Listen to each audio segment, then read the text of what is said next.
ODM. Tuko tayari. ODM. Tuko tayari. ODM. Tuko tayari. Tuko tayari. ODM. Tuko tayari. ODM. Tunafurahia kuwa kutakuwa na upiganaji wa ufujaji wa pesa.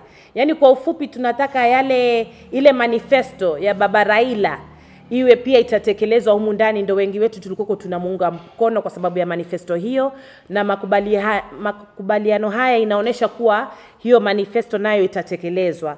Kwa hivyo tunafurahi kuwa ufujaji wa pesa utapiganiwa, na huenda hapo sasa tunaomba pia ile sasa 6,600 iliyosemekana baba aliyosema itakuja kwa wananchi ambao hali zao za kiuchumi sio nzuri, sasa ianze kutekelezwa. Tuanze kuona ile 6,000 kila mwezi ikija kwa familia ambazo hawajiwezi. Alafu na kitu chengine ambacho tunaomba ni kuwa ile elimu ya bure iliyoahidiwa iwe ipatikane kutoka nursery mpaka university. Na tuna imani ya kwamba yale yote ambayo ameyataka kuyafanya kwa miaka yote katika hiki kipindi cha miaka miwili ambapo muungano huu utakuwa, yatatekelezwa.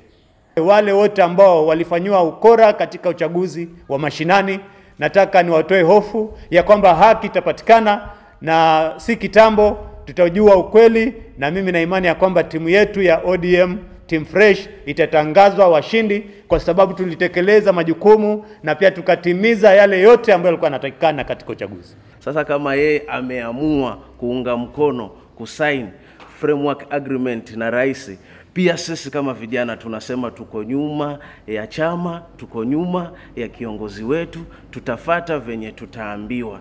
Tunashukuru, ni hatua moja. Sasa Kenya ni iendelee, vijana tupate ajira, vijana tushughulishwe kwa miradi tofauti. Hata huku nyanjani kukija miradi, pia sisi venye ODM sahi inashirikiana na serikali, nafikiri tutapata nafasi, watu watapata vibarua na maendeleo ya nchi yataendelea.